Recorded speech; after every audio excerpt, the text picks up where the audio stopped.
Hi, I'm Calvin Pugh, and this is HIV Connect, a podcast from the International Association of Providers of AIDS Care, or IAPAC, that brings into focus what living with HIV looks like today. In each episode, I connect with clinicians, experts, and community leaders in conversations about clinical and psychosocial management issues such as aging, stigma, and sexual health topics that matter to people living with HIV. Today's episode is all about injectable art, and my guests are Moises Augusto Rosario, who has lived with HIV for the past 37 years. He's the Director of Treatment for NMAC and the HIV 50 Plus Strong and Healthy program.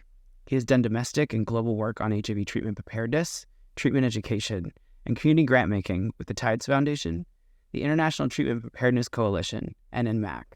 He has worked at the People with AIDS Coalition of New York as the editor of Sida Ahora magazine and was a member of Active New York. And Dr. Rupa Patel, who is an infectious disease physician and public health expert. She's a research associate professor of medicine in the Division of Infectious Disease at Washington University in St. Louis. Dr. Patel currently practices medicine in Washington, D.C. at Whitman Walker Health and has led efforts to integrate long-acting injectable cabotegravir for treatment and prevention into routine practice by using non-traditional implementation strategies to reach underserved populations. In the more than 40 years since the beginning of the HIV pandemic, we have come a long way from the introduction of modern antiretroviral therapy, or ART, in 1996, which consisted of multiple pills taken multiple times a day, to the newly available option of long-acting injectable ART, dosed 6 times a year. This shift in HIV treatment delivery has been touted as a game-changer to mitigating the Achilles heel of ART, notably maintaining near-perfect adherence. On this episode of HIV Connect, we will explore this new treatment modality and its potential impact on the science of HIV as it is implemented in real life within clinical settings across the United States. Thank you both for joining me. So, can you describe the evolution of antiretrovirals, or ART, from the one-pill option in the mid-1980s to the combination ART regimens and ultimately single-tablet regimens? Yeah, thanks, Calvin. That's a great question. I think this is an exciting era. We've moved from handfuls of pills that had high toxicity, meaning, they were putting people in bed, people couldn't get to work. And now through great coordinated efforts of the scientific community and, of course, the advocacy from our advocacy communities, we've moved towards one pill once a day that treats HIV and also prevents HIV, which is exciting. And then the components in that pill have become more potent, means they're more effective, and the side effects are less. So, a little bit of nausea to almost nothing. It is great, the evolution of the treatment for HIV in the late 80s, mid 90s, and then now the 2000s and 2020. And I from a personal experience, I was put on antiretroviral as quickly as I went to 500 T cells, and I was talking in 1987, 87, 88, and the only thing that we had was ACT, which it was very, it had a lot of side effects, but it was the only treatment. And it's still, the medical researchers thought that, the sooner, the better you could preserve your immune system. But then the evolution, as you said, Rupa, has been amazing. And we have had to go through a journey of, many, many pills when we started talking about combination, and many, many side effects, and very nuances about how to take the medication, like with the proteins. And people had to learn that take it with food, without food, at certain time, exactly 8 hours, 3 pills, 4 pills every 8 hours. And it was a little complicated to, develop some sort of discipline about taking your pills. Also not because of the interrupting your day, but also the side effects. And today with the long-acting injectables, I think it's a great advance in order to facilitate for the patient the use of the antiretrovirals and, every 2 months, and they're going to be others that maybe every 6 months, that will help with that aspect. My side effect that is are the one in the area where the injection is given. But one thing that, and I don't know what do you think about it, but like, it's great that we have these new advances, but also I think it would be important to understand what do they mean in the history of the individual taking the antiretroviral, their history and adherence, and either resistance, the potentiality of developing resistance. Yeah, Moses, that is, a great segue to, we've got all these options, but yes, what does the individual want? We've got to tailor the care, the ecosystem, to what people want and choice. And I know we're going to talk about that later. But it's also not even the individual. It's also what's the setting too? Can the settings keep up? And to go back to the first question and build on what Moses has said, this within such a short time span for a field to go from the discovery of a virus or the entity and name it, and then to go into going through an evolution of pills. But now, and I want to highlight, this one pill once a day is smaller than a multivitamin. So when I talk about individual, when I have a young person coming into my office with a new diagnosis and I'm like, hey, don't worry, we're going to get through this. And I know you're not used to taking any types of pills. You're only 22, but this is smaller than a woman's one-a-day vitamin or what's on the shelf for people to take a multivitamin. We've got this. And what I think, Moses, you've built off, these injectables. I think it's really going to be exciting to see that we had an injection come out in 2022. It was every month. And now it's going to, then it showed every 2 months. So I think the duration's going to get longer. And we're going to talk about that later. I think the needle size is going to get smaller. The volume's going to get smaller.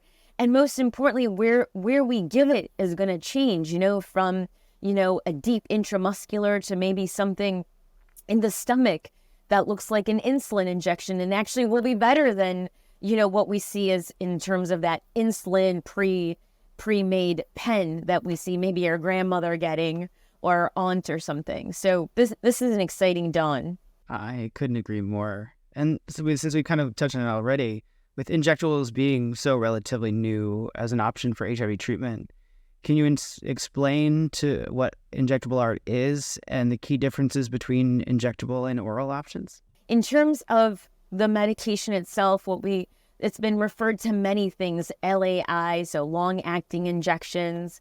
And essentially it is taking antiretroviral medication. And remember, we treat with multiple classes.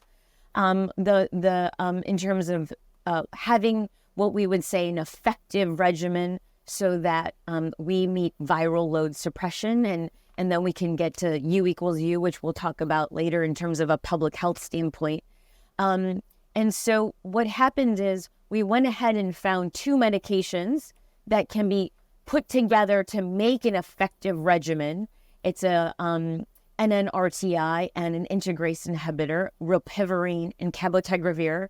So these are just some medications today that are FDA approved that can be coupled together. And it's in the form of what I would call a large volume medication, 3 milliliters, just to give you an idea, a vaccine that goes in your arm that we do every day at CVS or Walgreens or your pharmacy or your doctor's office. That's about half a milliliter. And so this injection goes into the deep intramuscular space. That's relevant because that's just something that we don't typically do at home. It's equivalent to a syphilis injection for people that know injections that are going for sexual health or care for HIV. And it's an injectable format. And why say that? Because tomorrow we'll maybe have an implant or we'll have a different formulation. And the interval is important. Today's injection is every 1 to 2 months, but tomorrow's injection will be every 6 months or maybe every year. And I think we can't just call it injectable antiretroviral therapy. We have to think about where it goes, the volume, how often we have to give it, and then of course what medicines are on it.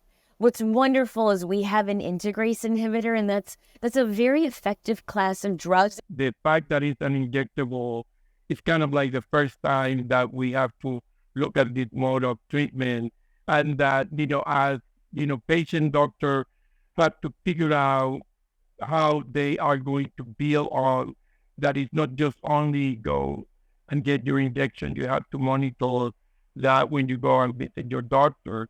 That is the first time, like you said, that we have this mode for HIV, right? Like we had once a day, and still people were facing some challenges with their adherence.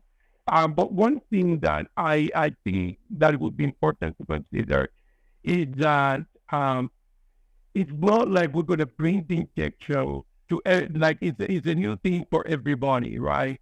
So that when we talk about it, that we think about the young individual that is the first time they're getting treatment, but that we also think about those individuals that took treatment from the early days, that have been sequentially taking antiretroviral, and that also have developed some routines that they are afraid to break, to stop taking pills because they know how to do it. So, I just think that it would be great to put it into context for the population that we're talking about, in terms of age, in terms of like relationship with the treatment and healthcare. I completely agree with you, Moses, as also a person living with HIV. That thought of letting go of my 7 p.m. alarm, it seems a little scary after almost 8 years. It's a frightening place because it's built a routine around it, and so many of us have like found rooting and foundation in those routines. So, Moses, from your personal standpoint, what are some of the potential benefits of switching to injectable treatment, and what considerations do you think people who are living with HIV should have when making that kind of decision? Yeah, the benefit, I think, number one would be that you don't have potential mutations that may limit your choices, that you understand what's your viral load, but also what is your genotype, phenotype, composition. But also, I think that if you are having trouble with adherence, like if you don't get used to taking pills at a certain time or going to a frequent doctor visit, you should talk to your doctor and consider that easier way that is in between having to deal with getting your medication. Also, if you're having trouble at home, what I mean adherence in your routine, but also around you, if your circumstances are difficult enough that you don't feel safe in terms of when you leave your pill bottle, that maybe the injectable give you an option to get out of, those circumstances and adhere to your treatment when you go to the clinic.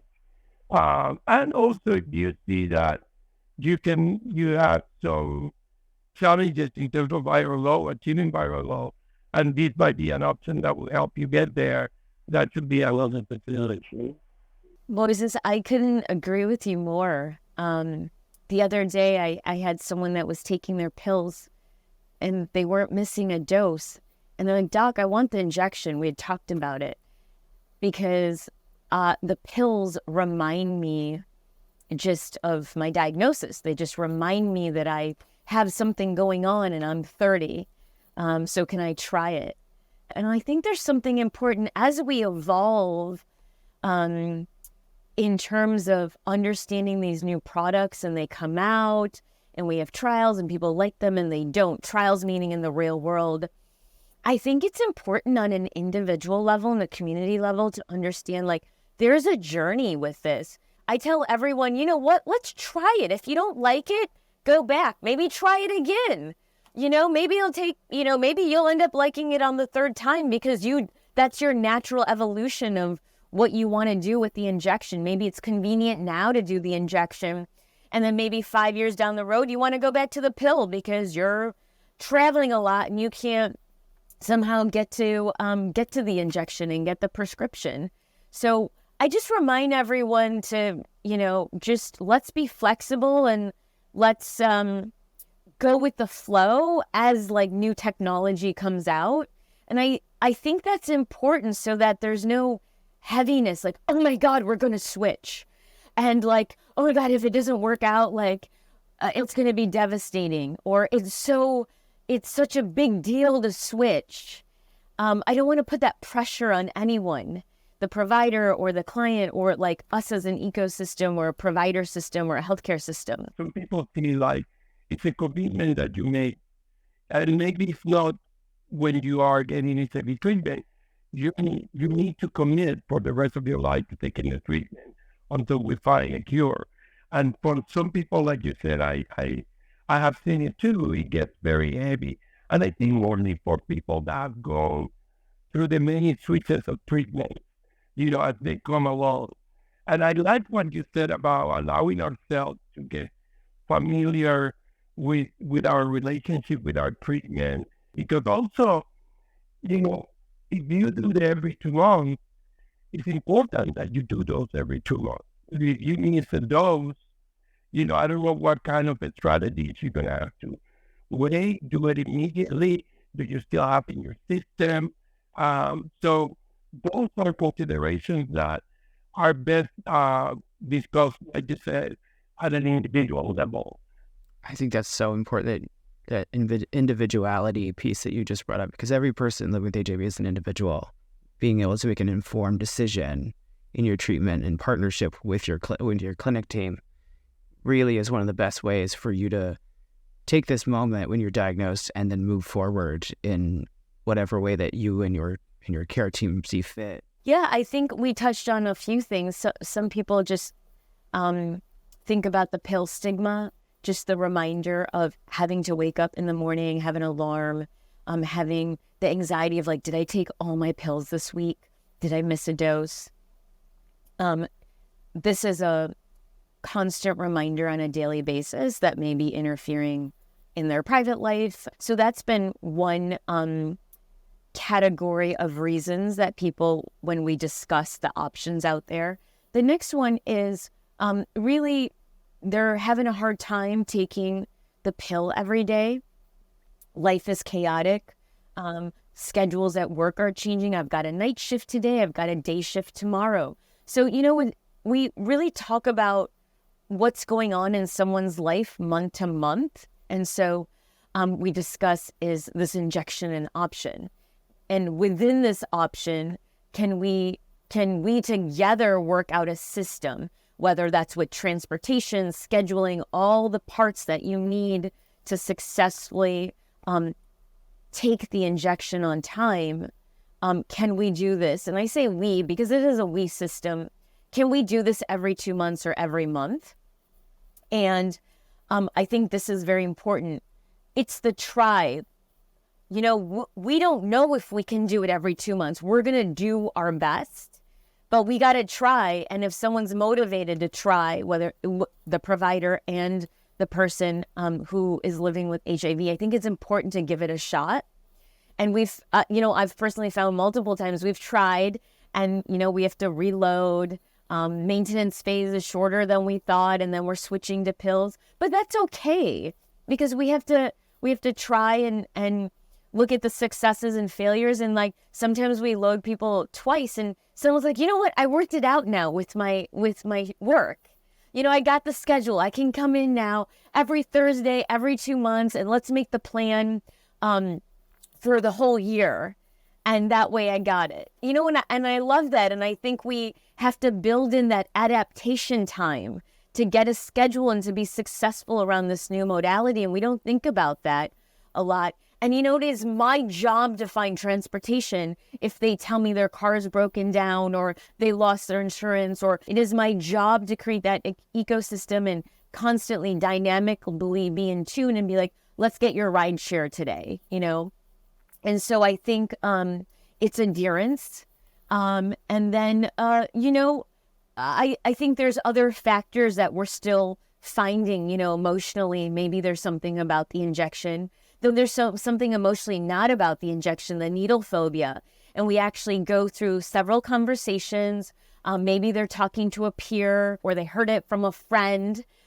So then they want to take it. So I think there's a lot of different categories for why people are coming in. Convenience is another one. And who's eligible, Calvin? So this is really important. The FDA has created a label where you would want someone that has an undetectable viral load and no history of virologic failure to be initiated on this medication.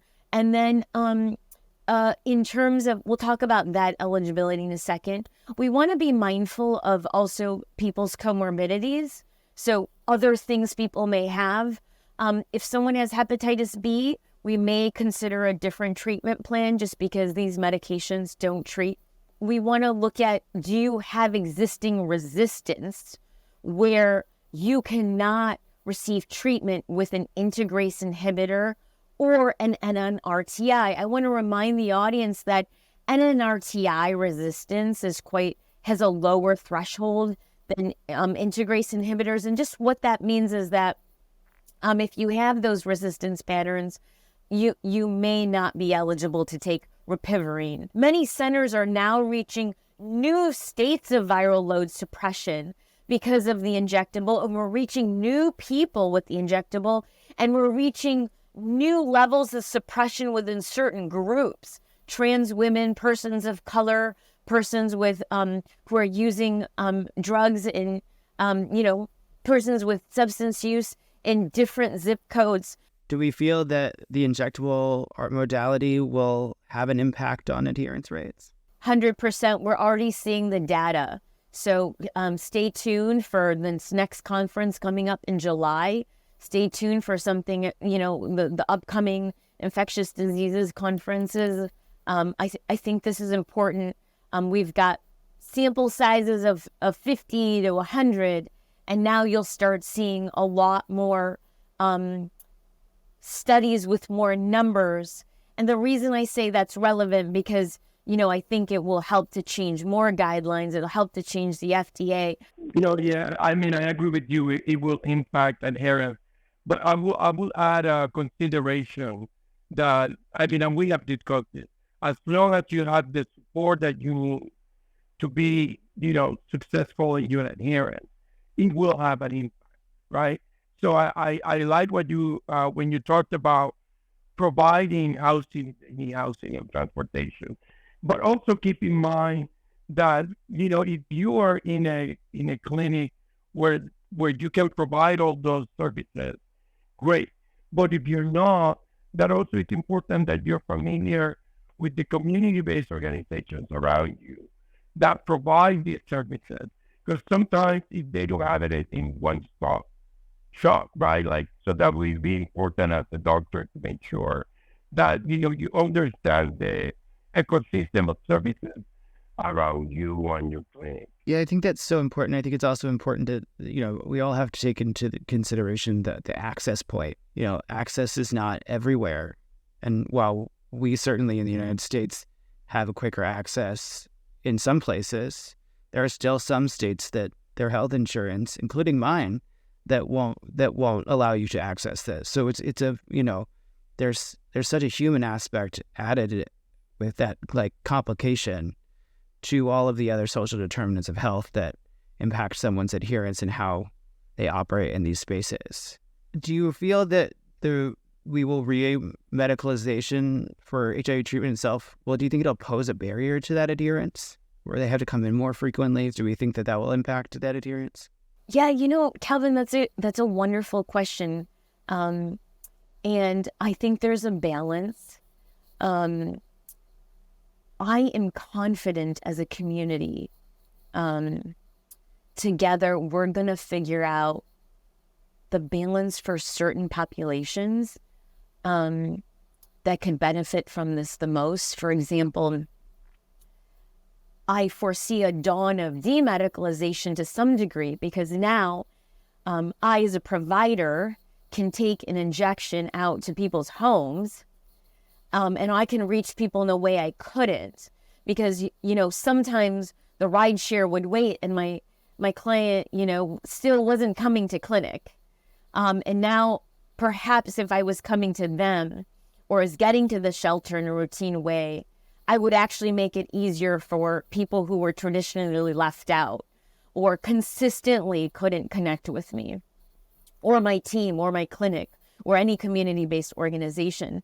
So I think that we really, really need to push the envelope on the policies surrounding the era of injectables and the era of implants, the era of these long-acting modalities, where we can demedicalize it. So that means, can a peer give it?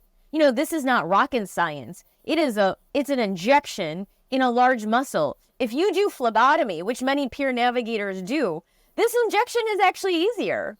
So can we change the policy where in a very, monitored environment, so we can promote safety and high quality, can we support peers delivering it, or non-medical providers that traditionally may cause another level of stigma? Can we have it in different places? Can you get it at the pharmacy where you go get your chewing gum? Can I get it in a mobile van? Can I get it somewhere else so it's not a clinic where people know that when you go there, you're getting some type of treatment? Why is it that we're going to give testing, and we have all these really amazing testers out everywhere in the field? Why can't we now address the status neutral care continuum and the HIV care continuum to now deliver your injection after we've diagnosed you, or after we've gone ahead and followed up to see why you didn't come into clinic for your adherence and engagement? Why can't we bring the injection to you? I'm excited that this may help us or force us to push the envelope for policies and diagnostics and technology that, may help us demedicalize it. I mean, if I may add something, it's what you said is it will require a really big change in our health system. And that is, that it will require, having stakeholders like the insurance companies to, work with the doctors, the clinics, the providers, the policy people to, figure out a way in which the system can respond to those kind of technologies as they come along. And I'm with you. We should just go out there and for policies that will be responsive to that. Calvin, I do want to let the audience know that there are studies that are in the pipeline for home-based care and, changing this product a little. I think we're getting there. It's going to take time, but as a community, we need to accelerate those moves to making it more home-based or non-clinic based, or in a more, as you said, not to re-medicalize the situation. So we've talked about this current amazing option, some of the future, but the history of ARTs suggests that when new options become available, we see a rapid migration to those options. In this instance, should we be protecting patient choice? Well, I think you need to make sure you inform your patient about all the, benefits or the potential side effects, and also about how their ecosystem will respond to, facilitating adherence to the medication. So, I don't think that is, it's black and white in the sense of we either help people, we don't. I mean, I think that is like we said before, find a balance in which we help the patient to make the right decision, right? Informed decision, not just following a fashion trend that we all, sometimes I did that with the new pills at some point. So it's just about being informed. Calvin, that's a great a great question, Moses. Wonderful answer. Just to build off that, we need as many products in the pipeline so that we can foster patient choice, or, just choice in general, and tailored programs to not only the individual, but the community. And with that, I want to remind everyone, choice is also dynamic. And while we have options, it is our ethical and moral duty and responsibility to let everyone what the options are as they come about. And our field is changing so rapidly.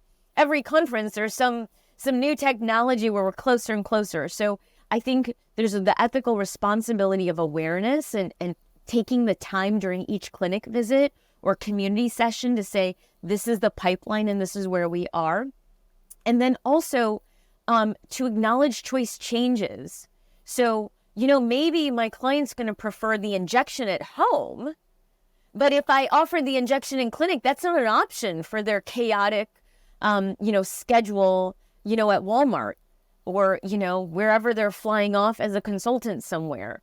So I think we have to acknowledge that it's our responsibility to talk about choice at each setting and to check in and say, how are you doing? What are the factors in your life right now that foster your engagement and adherence and persistence along this HIV care continuum, or help you maintain your viral suppression? So I think choice is really important, but choice is dynamic, and we're forgetting to check in at each visit and say, is this not working? I can change your meds. It's very important that people don't feel that they fail their treatment, right? Like that if you have to go from one field to two fields, it's nothing wrong with that. That is not a reflection of anything on you. And you're getting the same potency, and, because people get this perception that, the best is the news. The best is what's next. And, sometimes the best is what, you have there that you were not able to use, so that you can use back again. I couldn't agree more. So finally, our delivery innovations are on the horizon, like we've talked about. Are you hopeful continued innovations will help get us closer to maximizing the impact of U equals U?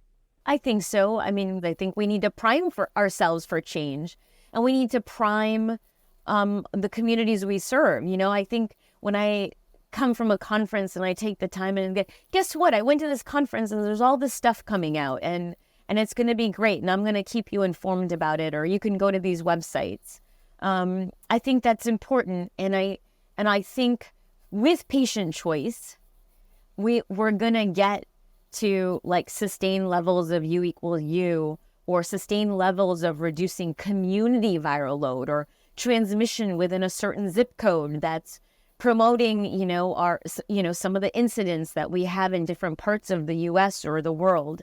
I'm just scared we're going to think all these technologies are a magic bullet or the silver bullet, and we're going to forget about all the funding we needed to address social determinants of health. And as we know, we need more of the budget proportionately for that, because I think the ride share, the Lyft, the Uber, whatever we're using to get our client in the door is actually just as important. I want to make sure we're not forgetting all the lessons we learned over time. Yeah, absolutely. I think that, it's a process. We cannot think that with one new technology, we're going to change everything at once, right? There are things that we're going to have to work on, and like Rupa said, in social determinants of health, and also our intentionality to reach out and make sure they are available to the patient and they go into treatment. And also, you made me think about, when you talked about taking the injection every month, the data that is building in people that have viral load detected, that is an example of how we are building toward, getting to that U equals U paradigm, if we want to call it that way. And also, it's going to help us to aid the epidemic, right? What you said about community viral load, is so key in this regard. So, yeah, I mean, I think that every time we look to a new modality, we use to a brighter future. I'd like to thank my guests, Dr. Rupert Patel and Moises Augusto Rosario, for joining me today for this important conversation. It's more important than ever for us to be aware of the things that are here and the options that are available to us and what may come down the road. And that takes a partnership with our providers to understand and make informed choices. But choice is a powerful thing. And no matter what choice that you make, it's important that you know that whatever adherence modality you have to have, you're absolutely worth it. And it's not easy, but you are worth it. HIV Connect is made possible through educational grants from Gilead Sciences and Merck & Company, which has no influence over the podcast series topics, content, or speaker selection. To learn more about today's topics and other subjects, visit AIDS-InfoNet at www.iapac.org/support/AIDS-InfoNet, or click the link in the show notes. As IAPAC's Senior Advisor on Community Engagement, I want to hear from you. You can email me at kpugh@iapac.org. You can also find out more about today's guests in our show notes. Until next time, please be kind and take care of yourself and each other.